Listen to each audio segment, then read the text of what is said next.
शुरुआत कर रहे हैं हम लोग alcohol phenol and ether chapter के लेक्चर नंबर 4 का, जिसमें आज हम लोग पढ़ेंगे किसके बारे में, एल्कोहल के रासायनिक गुण के बारे में। इससे पहले जो क्लास हुआ था उसमें हम लोग भौतिक गुणों के बारे में बात किए थे। सबसे पहले जो भौतिक गुण था भौतिक अवस्था के बारे में बात किए थे। जितने भी कार्बन 1 से लेकर कार्बन 11 तक के होते हैं कैसे अवस्था में पाए जाते हैं, आपके द्रव अवस्था में, उसके बाद सभी ठोस अवस्था में पाए जाते हैं। विषाक्त प्रकृति के होते हैं जितने भी एल्कोहल होते हैं। विलेयता का क्रम देखें तो अनुभार बढ़ने के साथ साथ विलेयता क्या होते जाता है, आपका जल में घटते जाएगा। जल में क्या होते जाएगा, घटते जाएगा। हाइड्रोजन बंध के कारण विलेयता बढ़ता है। और यदि प्राथमिक द्वितीयक तृतीयक एल्कोहल में देखें सबसे ज्यादा विलेयता किसका होता है, तृतीयक का। उसके बाद मेल्टिंग पॉइंट और बॉइलिंग पॉइंट वाला पढ़े थे। मेल्टिंग पॉइंट और बॉइलिंग पॉइंट में क्या बोला था कि प्राथमिक एल्कोहल रहेगा उसका मेल्टिंग पॉइंट और बॉइलिंग पॉइंट क्या रहता है, ज्यादा रहता है, क्योंकि इसमें जो हाइड्रोजन बंध रहता है उसमें H+ जो चार्ज रहता है वो क्या रहता है, प्रबल रहता है। क्लियर है, ये वाला टॉपिक पढ़ लिए थे। उसके बाद हम लोग उसी में ही कौन सा टॉपिक पढ़े थे जी, चालकता के बारे में। जितने भी आपके एल्कोहल होते हैं वो सहसंयोजी प्रकृति के होते हैं, इस कारण उसमें चालकता पाया नहीं जाता। आज हम लोग पढ़ेंगे एल्कोहल के रासायनिक गुण के बारे में। और रासायनिक गुणों में हम लोग ये जो टॉपिक है इसको 2 पार्ट में कवर करेंगे। आज पहला पार्ट और कल दूसरा पार्ट रासायनिक गुण के। ठीक है, तो सबसे पहला पार्ट में रासायनिक गुण में हेडिंग डालो सब लोग। ठीक है, एल्कोहल की प्रकृति, एल्कोहल की प्रकृति, एल्कोहल की प्रकृति।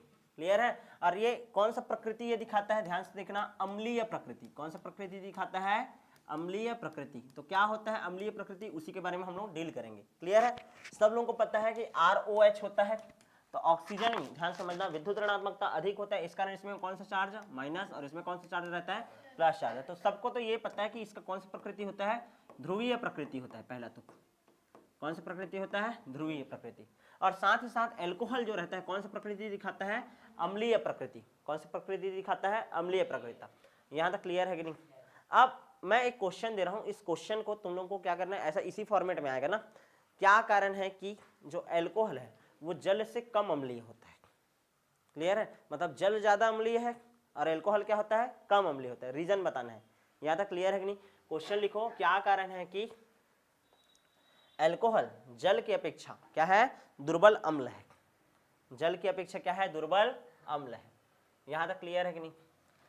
ROH कैसा अम्ल है बोल रहा हूं मैं, दुर्बल है, दुर्बल अम्ल है। कैसा है, दुर्बल अम्ल है। किससे जी, H2O से। किससे, H2O से। यहां तक क्लियर है। देखो अम्ल किसे कहते हैं, पहले तो ये बताओ अम्ल किसे कहते हैं, जो H+ आयन त्यागता है। जो H+ आयन क्या करता है, त्यागता है, उसको हम लोग क्या बोलते हैं, अम्ल बोलते हैं। क्या बोलते हैं, अम्ल। अब ध्यान से देखो, पानी का अम्लीयता देखते हैं और एक बार किसका अम्लीयता देखते हैं, एल्कोहल का। किसका, एल्कोहल का। अब ध्यान देना, एल्कोहल जो है, ध्यान दो, पहले पानी देखो, ऑक्सीजन, एक हाइड्रोजन इधर और एक हाइड्रोजन इधर, ये जल है। इधर लगा लेते हैं ROH, R है, फिर ये OH ऐसा है। यहाँ तक क्लियर है कि नहीं। H2O है। अब ध्यान से देखो, इसमें हाइड्रोजन में प्लस, इसमें माइनस, इसमें प्लस चार्ज और इसमें माइनस चार्ज। क्यों, क्योंकि इसका विद्युत ऋणात्मकता क्या है, ज्यादा। क्या है, ज्यादा। यहाँ तक क्लियर है कि नहीं। अब यहाँ पास देखो ना, ये तो हो गया। अब इसमें देखो, इसमें तो कौन सा चार्ज आता है, आंशिक धनावेश और इनसे आंशिक ऋणावेश। यहाँ तक क्लियर है, ये H2O है जी। यहाँ तक क्लियर है कि नहीं, ध्यान दो, H2O है ना, H2O कैसे लिखा हूँ, एक H, ये O और ये H, इसमें आंशिक धनावेश, इसमें भी आंशिक धनावेश और यहाँ पास आंशिक ऋणावेश, आंशिक ऋणावेश। यहाँ तक क्लियर है। अब ध्यान से समझने का कोशिश करो, ये ROH है। क्लियर, जो H+ आसानी से त्याग देता है उसको हम लोग क्या बोलते हैं, अम्ल। क्या बोलते हैं, अम्ल। यहाँ पर देखो R है, R कौन सा समूह होता है, प्लस आई इफेक्ट दिखाने वाला। प्लस आई इफेक्ट दिखाने वाला यदि ये कंपाउंड है, ध्यान से समझना, प्लस आई इफेक्ट दिखाने वाला यदि R उपस्थित होता है तो ये क्या करेगा, अपने इलेक्ट्रॉन को प्रतिकर्षित करेगा। इलेक्ट्रॉन को प्रतिकर्षित करेगा तो इसमें माइनस चार्ज का मान क्या होते जाएगा, बढ़ते जाएगा। और यदि माइनस चार्ज का मान बढ़ेगा तो ये हाइड्रोजन को अपनी ओर क्या करेगा, आकर्षित, यानी आसानी से H को त्याग पाएगा क्या, नहीं। समझ आ रहा है कि नहीं। प्लस आई इफेक्ट कौन शो करता है, आपका R। ठीक है, R समूह प्रदर्शित करता है। ठीक है ना, प्रदर्शित करता है। यदि ये प्रदर्शित करता है ऐसा प्लस आई इफेक्ट, यानी कि इसको क्या बोलते हैं, इलेक्ट्रॉन प्रतिकर्षी समूह। क्या बोलते हैं, इलेक्ट्रॉन प्रतिकर्षी समूह। इलेक्ट्रॉन प्रतिकर्षित करेगा तो ऑक्सीजन पर ऋण आवेश क्या होते जाएगा, बढ़ते जाएगा। ऋण आवेश क्या होते जाएगा, बढ़ते जाएगा। और हाइड्रोजन को क्या करेगा, ये अपनी ओर आकर्षित करेगा। क्या करेगा, आकर्षित। तो हाइड्रोजन को यदि आकर्षित करेगा तो हाइड्रोजन का त्याग क्या होगा, कठिन। और यदि हाइड्रोजन का त्याग कठिन है मतलब वो कैसा अम्ल है, दुर्बल अम्ल है। कैसा अम्ल है, दुर्बल अम्ल। समझ आ रहा है कि नहीं। और यहाँ पास देखो ठीक है, यहाँ पास कोई प्लस आई इफेक्ट दिखाने वाला है क्या? नहीं, तो ये आसानी से अपने H प्लस को क्या कर सकता है? त्याग सकता है। क्लियर है कि नहीं? तो यही कारण है कि ये जो रहता है ये क्या होता है? प्रबल अम्ल। H2O क्या होता है? प्रबल अम्ल। और एल्कोहल क्या होता है आपका? दुर्बल अम्ल। पहला क्लियर है कि नहीं? समझ आया कि नहीं? एल्कोहल में जो एल्किल समूह होता है R, वो प्लस आई इफेक्ट दिखाने वाला होता है, जिसके कारण इलेक्ट्रॉन का चार्ज ऑक्सीजन पर क्या हो जाता है? बढ़ जाता है। इसके कारण ये कैसा चार्ज वाला हो जाता है? माइनस चार्ज वाला। माइनस चार्ज वाला होता है, हाइड्रोजन को अपनी ओर क्या कर लेता है? आकर्षित। और हाइड्रोजन आसानी से त्याग नहीं हो पाता। हाइड्रोजन का यदि आसानी से त्याग नहीं हो पाता तो वो क्या होता है? आपका दुर्बल अम्ल। क्या होता है? दुर्बल अम्ल। जबकि H2O में ऐसा कहानी है क्या? नहीं। यहाँ तक क्लियर है? आगे बढ़ जाए क्या? अब ये तो नॉर्मली हम लोग किस में कंपेयर कर लिए? प्राथमिक एल्कोहल और जल में। अब मैं बोलूं एल्कोहल एल्कोहल में करो कंपेयर। प्राथमिक, द्वितीयक व तृतीयक एल्कोहल में कौन अधिक अम्लीय है और क्यों? चलो हेडिंग दूसरा क्वेश्चन लिखो। प्राथमिक, ये जल और एल्कोहल में करवा डाला मैं। कौन ज्यादा अम्लीय है? जल। और ये कैसा है? दुर्बल। लेकिन इस दुर्बल में भी कौन प्रबल है और कौन और दुर्बल, इसके बारे में देखना है ना। प्राथमिक, द्वितीयक व तृतीयक में देखो, प्राथमिक, द्वितीयक व तृतीयक एल्कोहल में कौन अधिक अम्लीय है व क्यों? ये क्वेश्चन आ सकता है।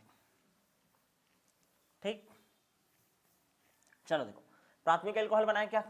प्राथमिक एल्कोहल कैसे रहता है? RCH2OH। OH को ऐसे करके लिखा हूं ना, ये प्राथमिक एल्कोहल है। द्वितीयक एल्कोहल कैसे रहेगा? RCHOH। यहां तक क्लियर है? OH को कैसे लिख दिया? O, और ये क्या हो गया आपका? H। यहाँ पास R और ये R, ये कार्बन और ये ऑक्सीजन और ये क्या है आपका? हाइड्रोजन। यहाँ तक क्लियर है? यहाँ पास इलेक्ट्रॉन प्रतिकर्षी समूह कितना है? केवल एक प्लस आई इफेक्ट दिखाने वाला है। यहाँ पास प्लस आई इफेक्ट दिखाने वाला कितना है? 2। और यहाँ पास प्लस आई इफेक्ट दिखाने वाला कितना है? 3 तो प्लस आई इफेक्ट दिखाने वाला है। 3 प्लस आई इफेक्ट दिखाने वाला है, तो माइनस चार्ज का मात्रा किसमें बढ़ जाएगा? ऑक्सीजन में। किसमें बढ़ जाएगा? ऑक्सीजन। और यदि ऑक्सीजन में माइनस चार्ज का मात्रा बढ़ गया, ऑक्सीजन पर ऋणावेश क्या हो जाएगा? बढ़ जाएगा। और यदि ऋणावेश बढ़ गया तो हाइड्रोजन का त्याग क्या होगा? कठिन। हाइड्रोजन का त्याग क्या होगा? कठिन। और यानी कि ये क्या हो जाएगा? दुर्बल। क्या हो जाएगा? दुर्बल अम्ल। अब ध्यान दो, यानी कि यहाँ पास जो OH बॉन्ड है, ध्यान समझना, यहाँ पास जो OH बॉन्ड है वो कैसा हो जाएगा? प्रबल। क्या हो जाएगा? प्रबल। क्योंकि इसमें minus charge minus charge minus charge 3 ठुकार है ना, तो तगड़ा से खींचेगा। तो OH बॉन्ड को तोड़ना क्या होगा? यहाँ पास कठिन। यहाँ पास कौन सा बॉन्ड टूट सकता है? COH, ये वाला बॉन्ड टूटेगा। क्लियर है? कभी भी तृतीयक में H बॉन्ड टूटता है क्या? नहीं। कौन सा बॉन्ड टूटेगा? कार्बन और O वाला बॉन्ड। क्लियर है ना? यहां तक समझ आए ना? बंध COH बॉन्ड तोड़ना क्या होगा? यहाँ आसान होगा। 2 कॉन्सेप्ट समझा दिया हूं ना मैं, यानी कि ये वाला इसी से ही याद रखना। याद है? क्लियर है? अच्छा, यहाँ पास देखो तो प्लस आई इफेक्ट दिखाने वाला केवल कितना है? 1 है। कितना है? 1। तो आसानी से ये हाइड्रोजन को त्याग सकता है। तो H का त्याग आसानी से हो सकता है, और हाइड्रोजन का त्याग यदि आसानी से हो सकता है तो ये क्या होगा? इसमें प्रबल अम्ल। क्या होगा? प्रबल अम्ल। सबसे ज्यादा प्रबलता इसी का रहेगा। क्लियर है? तो याद रखना, प्राथमिक एल्कोहल में से क्या टूटता है? H। क्या टूटता है? H। यहाँ तक क्लियर है? और द्वितीयक से H भी निकल सकता है और OH भी निकल सकता है। क्लियर है? लेकिन इसमें से क्या निकलेगा? OH। क्या निकलेगा? OH। यहाँ तक क्लियर है कि नहीं? आसानी से H निकलेगा क्या? नहीं, क्योंकि प्लस आई इफेक्ट दिखाने वाला कितना हो जाएगा आपका? 3। यहाँ तक क्लियर है? ठीक है, तो याद रखना है कि सबसे ज्यादा प्रबल प्राथमिक, द्वितीयक और तृतीयक में कौन होगा? प्रबल अम्लीय कौन होगा? प्राथमिक। कौन होगा? प्राथमिक। और उसमें से हमेशा कौन सा बॉन्ड टूटेगा? OH का H। और इसमें कौन टूटेगा? कार्बन OH का OH। क्लियर है ना? आगे बढ़ जाएं। यहां तक क्लियर है कि नहीं? ठीक है, तो ये रासायनिक गुणों में सबसे पहले हम लोग कौन सा गुण पढ़ लिए? अम्लीय प्रकृति। अब तुम लोग ये देख रहे हो कि यदि हम लोग रिएक्शन पढ़ेंगे तो कितने टाइप का पढ़ेंगे? 2 टाइप का। एक तो हाइड्रोजन का प्रतिस्थापन होगा, और एक तो कौन सा प्रतिस्थापन वाला होगा? OH वाला। कौन सा वाला? OH। अब जो नेक्स्ट क्लास होगा उसमें हम लोग बात करेंगे किसमें H का प्रतिस्थापन होता है और किसमें OH का। तो मिलेंगे आप नेक्स्ट क्लास।